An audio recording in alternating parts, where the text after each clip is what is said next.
জানাতে এলেন রাজ্যের মুখ্য বনপাল দেবল রায়। তিনি জানান, এই বাংলো তদারকির জন্য 3 জন কর্মী রয়েছেন। এছাড়া অগ্নিকাণ্ডের দিন 2 জন রেঞ্জ অফিসার ছিলেন, কিন্তু তারা অনেক চেষ্টা করেও শেষ রক্ষা করতে পারেননি, কেননা বাংলোর ঘর বন্ধ ছিল। পরবর্তীতে রেঞ্জ অফিসারেরা দরজা ভেঙে প্রবেশ করেন। ফরেনসিক দল এসে নমুনা সংগ্রহ করেছে এবং শর্ট সার্কিটের ফলে আগুন লেগেছে এ বিষয়ে নিশ্চিতভাবেই তিনি মন্তব্য করেন। প্রথমত ওখানে 24 ঘন্টা 24/7 ওখানে লোক থাকে। দিনের বেলায় 2 জন থাকেন এবং রাত্রিবেলায় 1 জন থাকেন, যিনি ওই কম্পাউন্ডের পাশের করিডোরে উনি ওটার নজর রাখেন। কেমন?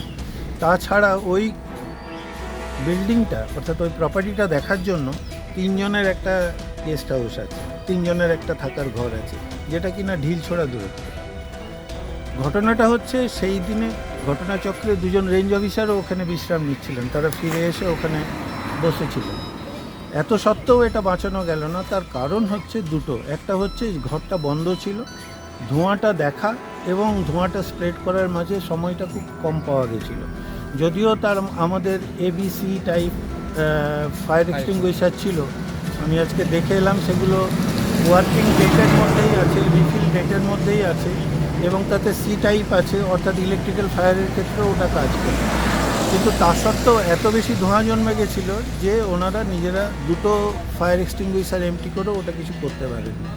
অর্থাৎ ডিটেকশন এবং ফায়ারটা আনকন্ট্রোল হয়ে যাওয়ার মধ্যে সময়টা খুব কম ছিল। একটা টিম তৈরি করা হয়েছে শুনেছি, আমি কলকাতায় গেলে বলতে পারবো, এবং সেটা অন্যান্য যে সমস্ত ফরেস্ট রেস্ট হাউস আছে তাদের ভালনারেবিলিটি অ্যাসেস করে কী কী স্টেপ নেওয়া যায় সেটা। এখনও পর্যন্ত কোনো গাফিলতি আমাদের নজরে আসেনি, এলে নিশ্চয়ই আপনাদের জানাবো এবং উপযুক্ত ব্যবস্থা নেওয়া। এই মুহূর্তে সমস্ত সুইচ বোর্ড ইনক্লুডিং এমসিবি, যেগুলো প্রত্যেকটা ঘরের সামনে একটা একটা করেছিল, সমস্ত জ্বলে গেছে। কাজে আমরা বুঝতে পারছি না যে যদি ফরেনসিক কিছু বলতে পারে তাহলে আমরা অন্যদিকে ভস্মীভূত হলং বাংলো পরিদর্শনের উদ্দেশ্যে বৃহস্পতিবার জলদাপাড়াতে আসেন আলিপুরদুয়ার সাংসদ মনোজ টিগ্গা। অভিযোগ, এদিন জলদাপাড়া গেটেই আটকে দেওয়া হয় তাকে। হলং বাংলো এলাকায় প্রবেশের অনুমতি মিলল না সাংসদের। এ বিষয়ে প্রাথমিক প্রতিক্রিয়া হিসেবে মনোজ টিগ্গা জানান, অগ্নিকাণ্ডের পর বাংলো চত্বরে প্রবেশ করতে দেওয়া হয়নি সংবাদ মাধ্যমকে। এরপর আজ সাংসদ হয়েও সেই অনুমতি না মেলার তালিকায় নাম যোগ হলো তারও। এতেই পরিষ্কার, আগুন লাগার ঘটনায় কিছু না কিছু ষড়যন্ত্র রয়েছেই, যেখানে এলাকাবাসী সহ পর্যটন প্রেমী সকলের আবেগ জড়িয়ে আছে এই হলং বাংলোকে কেন্দ্র করে। সেখানে শর্ট সার্কিট বলে যে বিষয়টিকে ধামাচাপা দেওয়ার চেষ্টা চালানো হচ্ছে তা মেনে নিতে না পারার সংখ্যাই বেশি।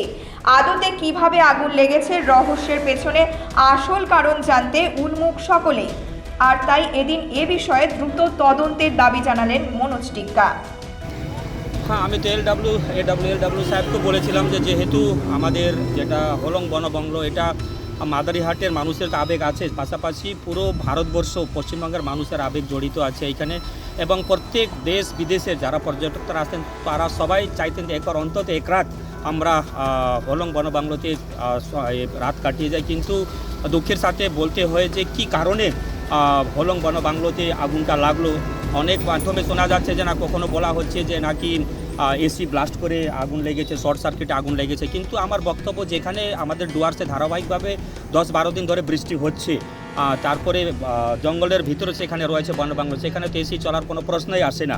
আমাদেরকে বাড়িতে সাধারণভাবে রাত্রে ঘুমাতে হলে গায়ে পাতলা চাদর দিয়ে ঘুমাতে হচ্ছে, তো সেখানে কীভাবে আগুনটা লাগলো। তারপরে কাউকে যেতে না দেওয়া, সেখানে সন্দেহটাকে আরও উস্কে দিচ্ছে যে কোনো না কোনো সেখানে চক্রান্ত রয়েছে, অন্তর্ঘাত রয়েছে, ফলে কাউকে সেখানে ইভেন আপনাদেরকেও ঢুকতে দেওয়া হচ্ছে না, কোনো সংবাদ মাধ্যমকে ঢুকতে দেওয়া হচ্ছে। আমি এলাকার সাংসদ, আগে বিধায়ক ছিলাম, 2 বারের বিধায়ক, অপোজিশন চিফ হুইপ এবং বর্তমান আলিপুরদুয়ারের সাংসদ, তার সত্ত্বে আমাকে এখানে ঢুকতে দেওয়া হচ্ছে। তার মানে বোঝা যাচ্ছে যে কিছু না কিছু এখানে ষড়যন্ত্র রয়েছে, অন্তর্ঘাত রয়েছে, ফলে কাউকে যেতে দেওয়া হচ্ছে না। যদি ভারতবর্ষের মানুষ, পশ্চিমবঙ্গের মানুষ পশ্চিমবঙ্গের এলাকাতে ঢুকতে না পারে, তারা আমরা যাবো কোথায়?